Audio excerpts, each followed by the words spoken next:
Na-curious ka na ba kung ano ang nangyayari sa loob ng isang black hole?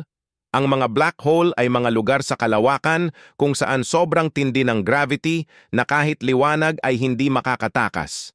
Sa gitna nito matatagpuan ang isang punto na walang katapusang density na tinatawag na singularity. Habang ang mga bagay ay papalapit, mararanasan nila ang tinatawag na spaghettification. Hindi ito yung kinakain natin na spaghetti, ha? Sila ay magiging mahahabang piraso habang lumalapit sa event horizon, to the point na wala ng balikan. Sa loob ng event horizon, hindi patiyak kung ano ang nangyayari.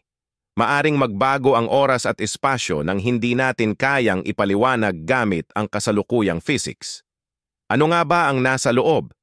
Patuloy pa rin tayong nag-aaral, pero isa ito sa pinakamalaking misteryo ng kalawakan.